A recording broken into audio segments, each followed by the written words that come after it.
Last time, on The Saviour's Sister, Jenna accidentally wrote an interesting character, and then immediately killed him off in the same chapter, and I'm still not over it. Leila cannot see an opportunity if it's slapping her in the fucking face, and they kill Garrick, for reasons. Alright, we're gonna read another chapter real fast, chapter 24 of The Garden, because when I finish, we get to go eat a piece of pizza, and also not be reading this book. We're getting pretty far, but I'm so bored again.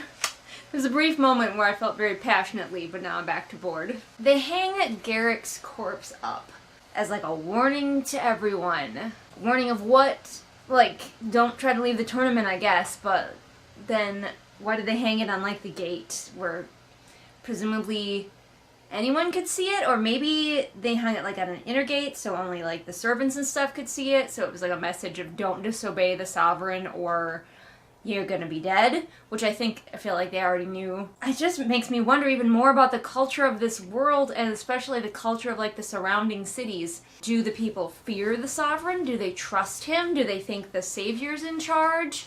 Do they think the savior has abandoned them? Like, I really want to know what is going on with any of the people in this land, other than the people who are literally trapped inside the palace.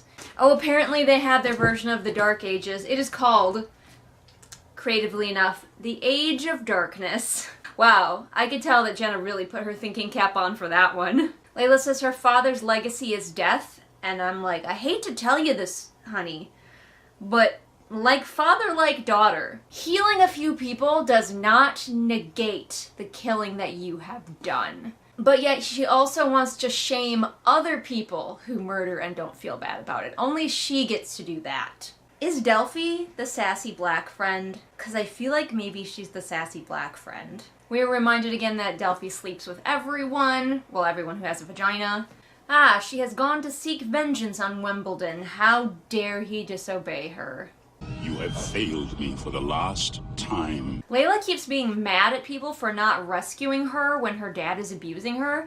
But what has she ever done to engender any loyalty from these people? I wouldn't rescue her either. I would be like, she's been a total bitch to me and threatened my life numerous times. Probably, as they're watching Leila's dad abuse her, they're silently hoping that he'll kill her. This isn't how you gain people's loyalty, Leila. You can't threaten them and then be mad when they have no loyalty to you. That's not how any of this works. At least the book is being realistic that way. I will give it that. So once again, Wimbledon just starts spilling his guts. Not literally, because she is holding a knife to him. Being like, someone moves against you. Surprise, surprise. And he's like, someone within your inner court, someone you trust. She immediately thought of Pippa for some reason. I don't know why she would think of Pippa. I guess perhaps to soften the blow of her thinking of Cosima next. But then Delphi's like, you have 8 million body servants. Probably it's one of them. And I'm like, yeah. Again, because why would they have any loyalty to her? She has given them nothing. Leila realizes that she just like has no idea who her servants are. Hundreds of faces pass through her mind, along with white dresses, bowed heads. Oh my god, there are so many of them. So Wimbledon spills a little bit more information that Brontes is in secret communication with this person, and then Leila decides she's just going to teleport out. She doesn't grill him even more to make sure that he's not still keeping something back, because clearly he keeps things from her until he needs to save his own life. So she should make sure that she's getting all the information from him. But she's like, nah. Okay, she grabbed a necklace and she teleported back, because jewelry is one of the ways that Brontes is communicating with his mole, I guess. So she's like, give this necklace to my dad. However you want to do that, I don't care. And then he will give it to the traitor, and I will know who the traitor is. That's an awfully big leap to make, but I guess sure. By the way, I don't think anything ever comes of this. I think this is one of those plot threads in solving the case, quote-unquote, that gets completely dropped. Also, I'm confused what exactly a traitor is supposed to do. Because her dad already has this whole plan about how he's going to kill her. How would having a traitor feeding him information really help? And we keep trying to link back to the Kovarians, and I'm sure that's going to be a plot in the 3rd book, but the Kovarians are such a nothing part of the plot that I'm just annoyed every time they're brought up. Leila is feeling down after finding out that yet another person is against her, and she's like, you know what I need? some sweet, sweet Tobias time, so she sends a servant to go get him. She's wearing a peach-colored dress. I can tell you, as a pale-skinned person, peach is not a color that's very flattering to wear. So Leila teleports old Toby out to the garden. I think I remember this scene from the first book. It's just mostly going to be like sexy and flirty, so I'm probably going to be bored. So two things are happening. One is Leila is informing Toby that she's killed a lot of people, and he is completely cool with it. So good to know, they are meant for each other. Like, if I was dating a guy and all of a sudden he was like, by the way, I've killed a lot of people, but don't worry, it was for my own protection, I'd be like, okay, bye. And also, Leila's having an existential crisis because once again, Toby mentioned liking her, not the savior, and that is still one of the dumbest plot points in my opinion, is that she cannot separate that he's talking about Cosima. So Toby's like, please stop killing people, it's dangerous, and she's like, if I don't kill them, it's more dangerous, and that's got me thinking, what happens if she didn't kill the senators? Her dad's plan is still the same. Does it really matter which senators are alive? Killing them off does nothing for her in the Senate itself because her dad just keeps replacing them with more of his toadies, so it's not like she's getting more of a voice for herself. The only thing I can think of is she wants as many contacts of her dad's dead as possible before she kills her dad. But I just don't even think that killing her dad is even on Leila's radar. What is killing the senators actually doing? Comment below and let me know what you think it's actually doing. Okay. I was giving this book the benefit of the doubt. They were outside, it was nighttime, stars were mentioned, but I was like, either the moon is very small, or there's no moon right now, or there just isn't a moon in Thessan. What if Thessan doesn't have a moon? You know, I will give you the benefit of that doubt. But now it just said that Tobias is looking at the moon. And moonlight is reflected sunlight, so why isn't Leila glowing at all in the moonlight? These are the heavy-hitting questions that I'm bringing to the table here. Ah, yes. The classic fantasy phrase, beat his ass. He's telling the adorable story of the time that his sister got jilted by someone and he pissed in the man's wash basin every day on his way to work. And Leila says her classic line about him, which she has said many, many times in this book. I haven't been pointing it out every time. You're bad. I don't know if Tobias's piss just doesn't have a smell, but apparently this guy didn't notice for an incredibly long time. Now we're just back to the flirty, sexy talk. She starts tickling him, but the way that she does it, she launched her hand into his armpit. That sounds needlessly aggressive. Like, here, I'll pretend my armpit is Tobias's armpit, so he's like laying there. I just picture her being like, grr, like jam her hand right into his armpit. That's not ticklish. I like legitimately just hurt my own armpit. So Leila and Tobias are going at it. They're dry humping like a couple of kids, when Leila has, again, the existential crisis about him not really wanting her. Cause why? But she's like, nope, we're gonna stop, and we're gonna, like, have a little talk about where we draw the line. This would be a perfectly acceptable time for them to have sex for the first time. I don't know why Jenna doesn't. I know she talked in one of her videos about, like, saving sex for, like, the last minute, or it should be, like, a climactic thing or whatever, but honestly, this would be a perfectly fine place for them to have it, because, you know, you can have sex more than once. And again, Tobias is completely in a great mood about her changing her mind, and that's good. I'm glad that he is, because it's good to see men being healthy about it. But he doesn't even seem, like, slightly disappointed. He can be a little bit disappointed and not be a jerk. He's kind of being the perfect boyfriend TM right now in every way. And Leila is still insecure about him. What the heck, woman? Alright, and we got to the end of the chapter. They're just smooching again. Everything's fine. They are, like, the best for each other. Anyway, I'm gonna go eat pizza, because I'm hungry. And we will return for another chapter soon.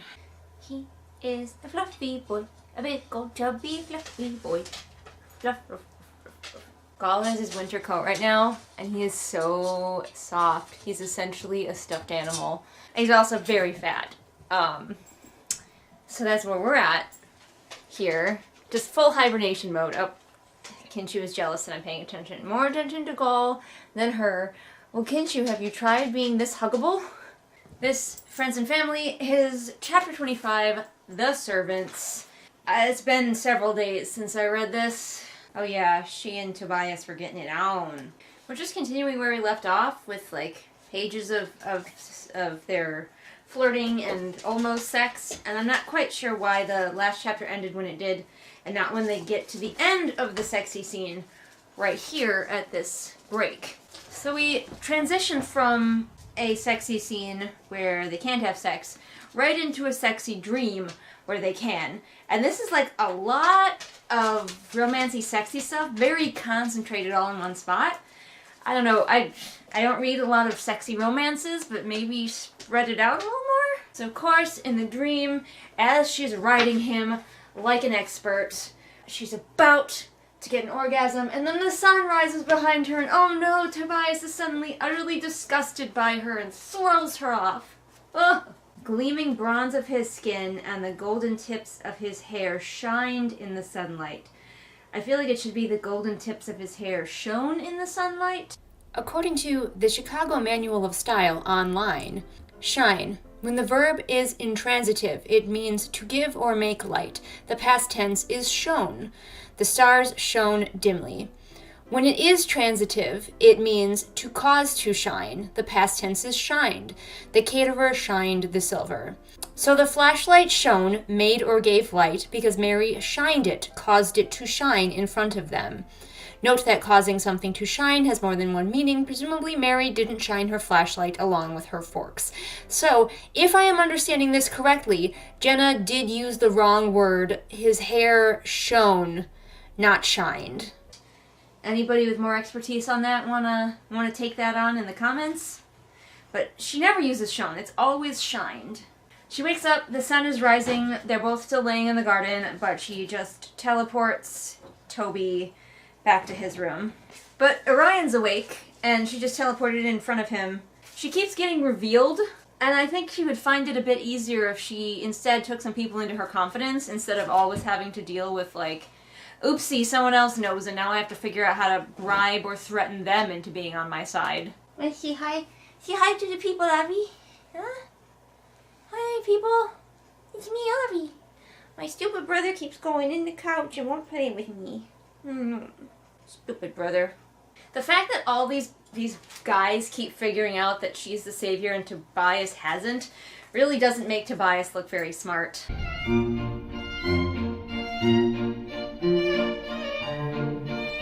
It also doesn't make her look very smart because she keeps accidentally revealing herself. Nobody looks good in this situation.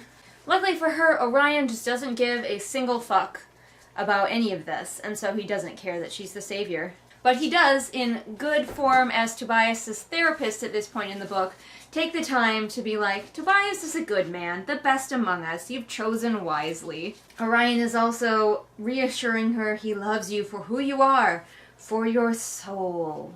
And still she's going to be like, does he really love me though? And of course, because Leila can see not only her dead relatives, but other people's dead relatives in reflective surfaces, she sees Orion's beloved wife and child watching over him as they go past a reflective surface, to remind us that he has a tragic backstory, TM. This would be a perfect time for us to discuss what these people think of the afterlife, but it is not going to be mentioned. She's just like, they're happy and they're together, but like, do these people believe in heaven? Do they believe in an afterlife at all? What kind? Like, the religion is not explored at all, and that's what makes it feel so shallow. There's no attempt is made to make this world feel whole and robust, and these people especially, honestly for me it's culture building that's much more interesting than the world building necessarily. And the culture just, I couldn't tell you a damn thing about thessan culture. So they do have one festival, the Savior's birthday. But that's just like a big party. There aren't even really any cool rituals or traditions involved in it. That doesn't make any sense. Orion points out that Leila has a hickey, but she can heal stab wounds in seconds on herself. And Leila leaves congratulating herself that finally something has gone right, even though it was through absolutely no fault of her own, and just because the plot says that Orion doesn't give a fuck. So apparently the reason that Leila won't fuck Tobias yet is because she won't do it under false pretenses. But then she also won't tell him. All of the men are going to figure out who she is before Tobias does. And the other servants just came in, and they overheard a little bit of the conversation that Leila was having with Delphi, and now of course they're doing their one and only thing, freaking out about hot guys and whether Leila is going to have sex with them, because this is the horniest palace in the world. We know that one of her servants is going to turn out to be a traitor, at least we're pretty sure. Which one do you think it's going to be? I think it's going to be the one who is in charge of the other servants. I keep forgetting what her name is. If it's one of the four ones that keep fawning over her all the time, I think it's going to be Nyx, just because her name is Nyx. But I think it is going to be the one who is like the Cinna, if you will, of the group of servants. They think they only have one person left in Brontes' network to kill. The traitor, whoever they're trying to find. And it's like, why don't you just kill him? If there's only one person left in his network, who gives a fuck? You can clean that up later. Kill him now. Just kill him. Go ahead. Leila does remind us that she can see auras when she checks one of her servants' auras for hostility, which does make me wonder, if she can't even tell if somebody's like thinking hostilely towards her, what's the point of the auras? And the thing is that Jenna will be the very first in line to tell you that everything in a story has to matter and has to be there for a reason. Like, not small decorative things, obviously, not every teeny tiny little thing has to have an explicit reason later, but like stuff like this that make up the character and you keep bringing up over and over again, need a reason. Because Leila has always been able to figure out what the person is thinking or feeling, and then the aura just confirms it. Finally, this far into the book, Brontes has figured out that his daughter is pulling a switcheroo. Tactical genius, this man. You magnificent bastard, I read your book! And he probably only found out because Cosima told him. Delphi gives the Sovereign a lot of back talk for a servant. I'm surprised she hasn't been, like, beaten. Leila's like, who could have told him? Oh, who could it be? The only question is, why did Cosima wait so long to tell him? Daddy Brontes was about to hit Leila. He was, winding up for the bitch slap. And a voice behind him stopped him. Excuse me, a man shouted, and I was like, is this Asher? Is he coming to redeem himself? And then he's gonna, like, die trying to defend her? Because she told him never to let her down like that again? Oh, honey. No, it's Tobias. That's a character arc, Jenna. That's an arc for Asher. What are you doing? Jenna looks at a perfectly good character arc and throws it out the window. And somehow, Tobias just has this skill of not finding things out. Tobias walks in on this whole conversation, and he still doesn't hear anything incriminating. For some reason, Brontes plays along, and he leaves. There's little, hints that he does it for a reason. I don't know if we're ever going to get that reason, or if we're just supposed to understand, because of a significant look he shares with Cosima, that there is a good reason. Tobias says, I have all these pieces, and none of them fit together. Tobias maybe, think for 10 minutes or something. But Leila is certain that Wimbledon, not Cosima, has betrayed her, even though Cosima was acting kind of sus in that scene. Cosima's colors, her aura, was never brought up in the scene we just had. Couldn't Leila look at her colors and see that potentially Cosima was feeling guilty, or maybe a different kind of fear than what the other girls were feeling? Or maybe she was feeling too calm. Something, but we didn't even get to know what color her aura was in that scene. Wimbledon is not dumb. He's got a fucking retinue of guards. The man knows what's up. Oh no, Romulus has been killed.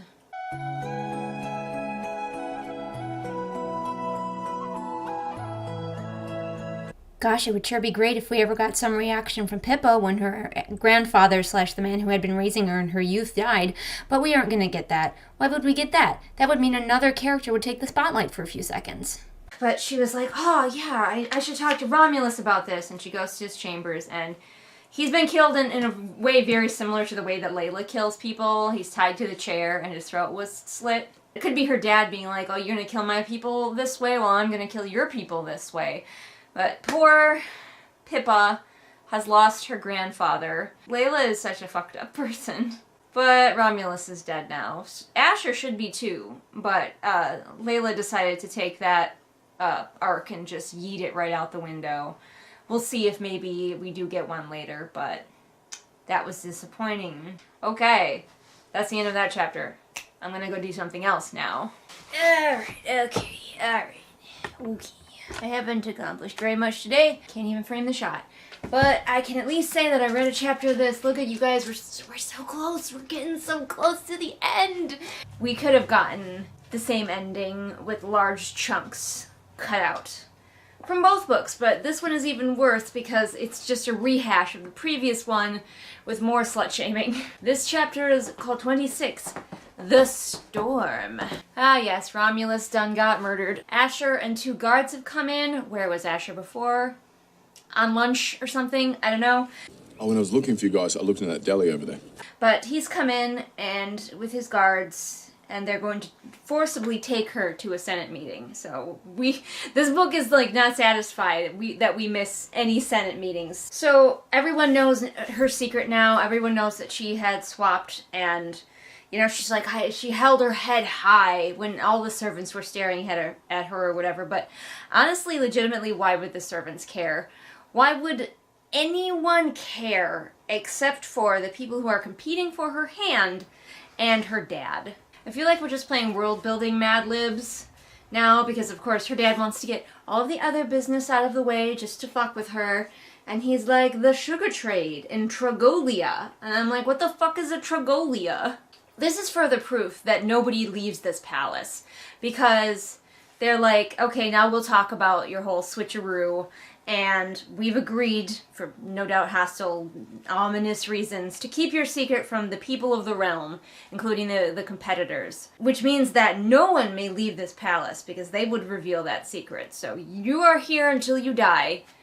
Canon, in my opinion. Trapped in the horniest palace with the people who will just kill you on a whim. I honestly think it would have been way more interesting, and this is what I thought from the beginning of the first book, is that her dad knew, and he was like in on the plot, and he was like pretending to try to find her the best husband, when maybe in reality he was hoping that she would just, oopsie, get killed by one of the competitors, or something, you know? Because in my head, Brontes was subtle and crafty, and in fact it turns out that rather than a subtle knife, he is a sledgehammer to the face. I know that Jenna often rails against bad guys that are too likable, I guess. She doesn't like complex bad guys. Like, she doesn't. She goes back and forth and waffles on this point too much because she hates redemption arcs. So if there's any possibility of any of her bad guys being likable, she swats it down because she doesn't want us to ever want them to be redeemed. But if you don't give them any redeemable qualities, then they're just boring. Like, a redeemable quality for Brontes could be that he has good plans. That's all I want. A bad guy with good plans. They're talking about also visitors from the neighboring realms. How big is a realm? Unclear. That was a stunted little weird scene from the first book. I'm assuming it's gonna matter more for the third book. I'm very curious about this reveal. First of all, who revealed her? I'm assuming it was Cosima. I'm gonna assume that she also had a hand in convincing Brontes to allow her to keep being the savior because she would want to keep feeling like she's in power and all of that stuff. Or was it someone else who convinced Brontes that to go along with the charade? Like, I don't understand why it was revealed, and I don't understand why they're going along with it. And I really desperately hope that those are 2 things that we find out before the end of this book. I think Leila has chosen her next target as well, so that'll be fun for everyone. For a second I thought we were going to get some conniving on Cosima's part, because the Sovereign is about to dismiss, like, do his Sovereign's choice and dismiss somebody. And the Savior gets to choose one person who stays. At first, her dad was mocking her, like, oh, should we let Cosima choose? Because she's the Savior now, isn't that what you wanted? And I was like, oh, ooh, that would be crafty, because we know that Tobias is the one who gets picked to stay, because we read the first book. But what if it was Cosima's fault? What if she picked Tobias because she wanted to torture Leila more? But no, Leila picks Tobias. Every opportunity for, like, nuance, chuck it out the window. I think we're meant to believe that there was some sort of battle of wits that just happened here between Leila and her dad, which I would totally believe if either of them had any wits. Fell victim to one of the classic blunders. The most famous is never get involved in a land war in Asia, but only slightly less well known is this. But we're meant to believe that she cunningly weasels her dad around to freeing the intellect, Raphael, which is the guy that she's been stringing along, telling him that she's going to free him all this time. So we meet up with Cosima, and Leila because Leila's just so good and kind, she's suddenly worried about the sister that she calls a cyst. And she's all like, "Are you okay? Oh, Brontes didn't beat the shit out of you, did he?" And of course Cosima's like, no, not a scratch on me. He just gave me a lecture," which of course, we all know that Cosima is totally in league with Brontes at this point. I think part of the reason that this is actually here is because I don't think Jenna actually knew quite how this was going to play out. How long people didn't know that the switch had happened, or even that people didn't know that the switch had happened. Like, potentially in the first book when Jenna wrote it, she might have intended Brontes to actually have known about the switch. That looks like Adam is home, of course. But now we've got Cosima is going to have to be going alone to a challenge, I believe. And therefore, we need to have had the reveal. Now it's like this weird convoluted thing of who revealed and why, and then who decided to keep it going and why, and it's like, ugh. Leila does a little mental run through of her allies, and I think it's supposed to be a moment where she realizes that, like, she's alone, but it'd be a lot more potent if she'd had more than 4 allies to begin with. But of course that's because she's so strong and independent, she doesn't really need allies anyway. She never did. She never will. So Cecily is the mom one, and Mausumi is the one that's like Cinna, I think. One of these two is my best bet for the traitor. One thing I am going to want to see when we find out who all the traitors are is I'm going to want to see their motivation, and I'm going to need it to be more than just power. A blanket, they wanted power, is not good enough for me. It's not good enough in any book, not just this one. You should have a clear idea when you're writing a motivation for like a bad guy. Power is a means to an end. So make it clear, what do they not have right now that this power will get them? Is it better food? Is it more respect? Is it command? Is it a soft bed? Is it freedom? What will the power actually get for them? Because just blanketly wanting power is not enough of a motivation. So one of the visiting people is going to be the whole Queen of Kobar. The Queen. You send envoys, you send messengers, you send lesser nobles. You don't send your Queen to like a little diplomatic summit. Apparently the archery challenge happened while she was having a small crisis over who she could trust. And now Tobias is here and he's mad because good old Orion, his therapist, bit the dust. Oh, here's my favorite line. "You carry so much pain, enough to crush any other man, but not you. You're always strong." Gosh, gag me. Tobias is 1,000 times more upset over Orion, who he's known for like a month and barely just made friends with, than he was over the guy who was his best friend.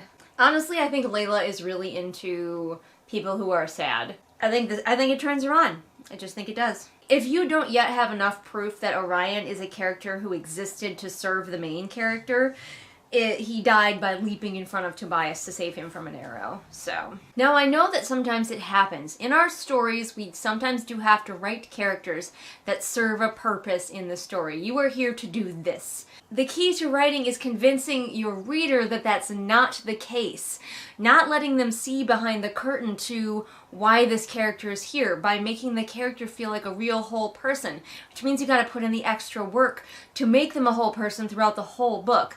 Honestly, this book does better with Orion than the first book did because Leila has more dealings with Orion. She gets to see him being nice and helpful and competent, versus in the first book where Orion is literally just like there when Tobias needs a therapist. He definitely just feels like he's completely there to serve whichever main character he happens to be in a book with. This time it's Leila. For some reason, while she's comforting Tobias, he brings up the proctor, Romulus, and he's like, "Is he dead?" And she's like, "Yes." And he's like, "Did you kill him?" And she says, "I didn't kill him. I hated the man, but I needed him alive."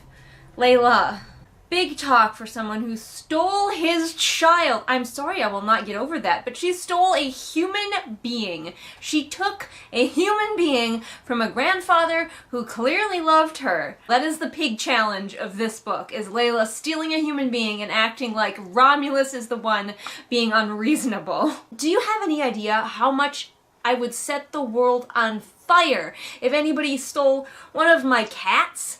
Let alone my child.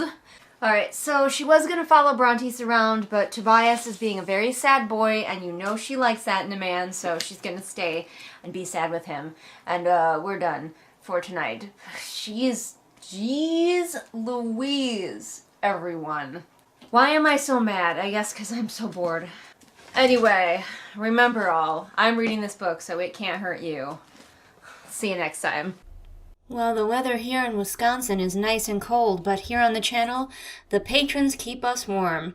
And those patrons are Patrick, Anne Sophie, Callison, Ray, Artemis, Shelby, Zaire, Jesper, Irene, Scribbling Cat, Savvy, Jenny, Amanda, Lisa, and Lennox. Huge shout out to all those faithful, loyal patrons. And if you want to be a member of this awesome club, you can join us by supporting me over on Patreon.